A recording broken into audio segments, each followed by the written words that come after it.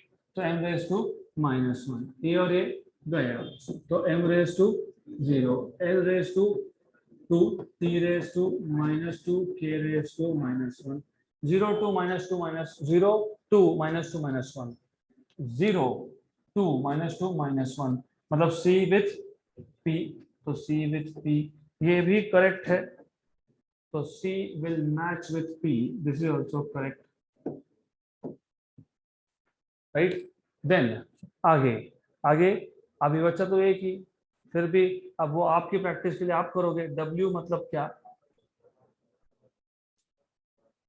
watt, what is watt, power, what is power, energy upon time, what is energy, m1 l2 t minus 2 upon t, मतलब t minus 3 हो जाएगा, m1 l2 t minus 3 minus 3, energy upon time था, energy क्या था m1L2 T-2 upon T है, तो ये T ऊपर जाएगा ना, तो -1 होगा, तो ऊपर -2 और एक माइनस, -3 ये T-3, करेक्ट। तो D will match with Q।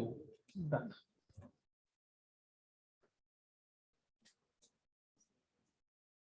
Next question,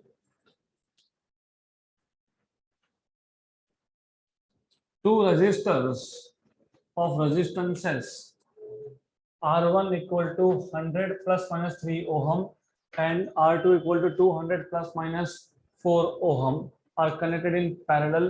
The equivalent resistance of the parallel combination is. तो अब ये क्वेश्चन सॉल्व करने से पहले I would want to know what do you understand by resistance. हुआ है कभी ये वर्ड सुना है? यस। तो can you tell me what is resistance? Obstruction to the flow of current, मतलब करंट को जो अपोज करता है उस क्वांटिटी को बोलते हैं रेजिस्टेंस। ठीक है, इतना पता होना सफिशिएंट है। जैसे लेंथ मीटर में होता है, टाइम सेकंड में होता है, वैसे रेजिस्टेंस ओहम में होता है, और ओहम का जो सिंबल है वो है ओमेगा, इसको रीड करते हैं ओहम, लेकिन ये सिंबल क्या है? Omega, right. तो you should know this. Then अब सीरीज और पैरेलल कॉम्बिनेशन मतलब क्या, पहले वो समझ लो। अब हमारे पास अगर दो अलग अलग रेजिस्टेंस है, सबसे पहले तो हमारे पास एक रेजिस्टेंस है। आपको पता है रेजिस्टेंस को हम डिनोट कैसे करते हैं? पता है? सिंबॉलिकली एक स्ट्रेट लाइन ड्रॉ करते हैं और यहाँ पे इसके ऊपर एक जिगजैग स्ट्रक्चर ड्रॉ कर देते हैं, and this means this is resistance, right. अगर मेरे पास दो रेजिस्टेंस है, फॉर एग्जांपल मेरे पास दो रेजिस्टेंस है, एक है R1 एक है R2। अगर मैं इन दोनों रेजिस्टेंस को ऐसा कनेक्ट करता हूं सच दैट, ये अच्छे सुन लो क्योंकि हम यहाँ पे बेस डेवलप कर रहे हैं आने वाले चैप्टर्स का। तो अगर हम इसको ऐसा कनेक्ट करते हैं सच दैट दोनों रेजिस्टेंस में एक ही पॉइंट कॉमन है, तो you see only one point is common, इसको बोलते हैं सीरीज कॉम्बिनेशन, राइट। जैसे आप किसी एक छोटे से गेम में एक हाथ आपका अगले फ्रेंड को देके रखा है, राइट, उसका एक हाथ और अगले को, तो किसी भी दो में वन हैंड इज कॉमन, तो यहाँ पे one hand one point is common, इसको बोलते हैं सीरीज कॉम्बिनेशन। और सीरीज कॉम्बिनेशन में टोटल रेजिस्टेंस, क्योंकि ये सीरीज है तो मैं इसको डिनोट करूंगा RS, it is R1 plus R2। अब अगर इस दो रेजिस्टेंस को मैं ऐसा कनेक्ट करता हूं सच दैट इन दोनों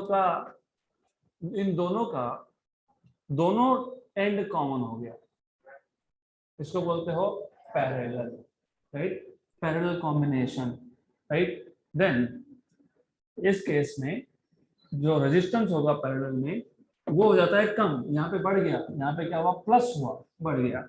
यहाँ पे होगा 1/RP equal to 1/R1 plus 1/R2, correct. तो एक्सपेक्टेशन ये था कि इतना पता होना चाहिए। तो अगर आपको ये पता है तो आप क्वेश्चन सॉल्व कर सकते हो। दो रजिस्टर है तो R1 की वैल्यू कितनी है? 100, R2 की कितनी है? 200। R1 में एरर कितना है? 3, R2 में कितना है? 4, करेक्ट। आपको पूछा है पैरेलल में कनेक्ट करने के बाद इक्विवेलेंट रेजिस्टेंस कितना होगा, ये इक्विवेलेंट का फॉर्मूला है। इसको सॉल्व करोगे तो क्या मिलेगा? इसको सॉल्व करो तो what you will get is, for example इसको सॉल्व करना मतलब क्रॉस मल्टीप्लाई कर लो, 1/RP equal to R2 plus R1/R1 into R2, correct. Then what will be RP, ये तो 1/RP है ना, हमको क्या चाहिए? RP, हमको चाहिए RP, तो RP आएगा R1 into R2 upon R1 plus R2, correct. 100 into 200 upon 100 plus 200, मतलब 100 इंटू 200 अपॉन 300। सॉल्व नहीं करना है, मैंने बताया था ऐसे क्वेश्चन आएंगे जिसमें पहला पार्ट सब सेम है, मतलब आपको एक्चुअली पैरेलल करना ही नहीं है, फाइंड नहीं करना है, राइट। तो हम बोलते हैं ना मजाक करना हमारे साथ, this is kind of joking. कैसे? How come? How do you find out what is resistance का एरर? ये तो पक्का हो गया ना 66.7, ये तो फिक्स हो गया, मतलब हमको ये कैलकुलेट करना ही नहीं था, हमको सिर्फ कैलकुलेट करना था एरर। तो अब एरर कैसे कैलकुलेट करोगे, दैट इज द क्वेश्चन। कैसे करेंगे? फॉर्मूला क्या है? RP. RP equal to R1 into R2 upon R1 plus R2।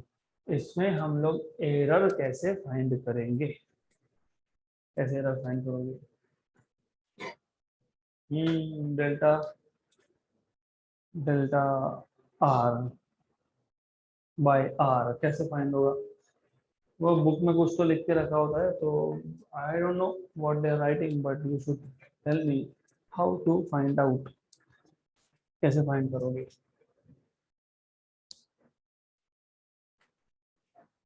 How how will you find out what is error in this case?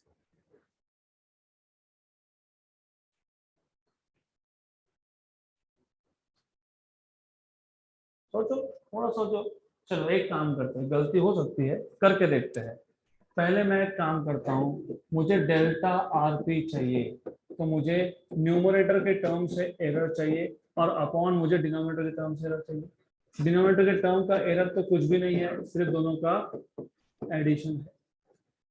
ये तो 3+4, क्योंकि पहले में कितना था 3, दूसरे में कितना था 4, तो ये तो आ गया 7।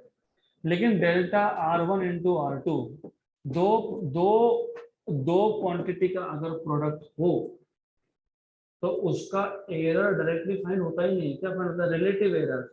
तो क्या करोगे? Delta R1 upon R1 plus delta R2 upon R2। यहाँ पे आके अटक गए, तो प्रॉब्लम यहाँ पे है। तो इसको कैसे सॉल्व करना है? कैसे सॉल्व करोगे बताओ? First find out error in, वो तो दिया ही है 3। एरर इन R2 दिया है 4, दिया ही है ना error. Look at the question, +-3 +-4, मतलब एरर इन R1 और एरर इन R2 तो दिया ही है। अब तक क्या था? अब तक स्ट्रेट फॉरवर्ड क्वेश्चन थे ना। अब तक क्वेश्चन क्या था? अब तक मैंने आपको बताया z equal to a plus B. आपने बोल दिया delta z equal to delta a plus delta b, minus के लिए भी प्लस। फिर मैंने बोला z equal to a raise to n b raise to m। आपने बता दिया n delta a by a plus m delta b by b, right. तो कोई प्रॉब्लम नहीं था, यहां तक कोई भी प्रॉब्लम नहीं था, क्योंकि ये स्टैंडर्ड फॉर्मूलाज है, राइट। अब मैंने आपसे पूछा, मुझे बताओ a into B upon a plus B, अगर ऐसा z है, what is error in z? क्योंकि ये तो सीखा नहीं हमने, एक न्यूमरेटर में मल्टीप्लिकेशन, डिनोमिनेटर में एडिशन, हमने ऐसा सीखा नहीं। हमने ऐसा देखा था, हमने c raise to z, c raise to p, हमने ये भी देखा था d रेज टू q, इसका भी कोई प्रॉब्लम नहीं है। लेकिन नीचे एक टर्म एडिशन है, तो अब क्या करेंगे? This is homework for you to work out first.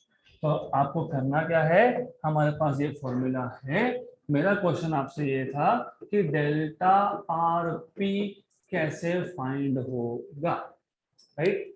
तो ये आज आप ट्राई करोगे, and then we will continue in the next session.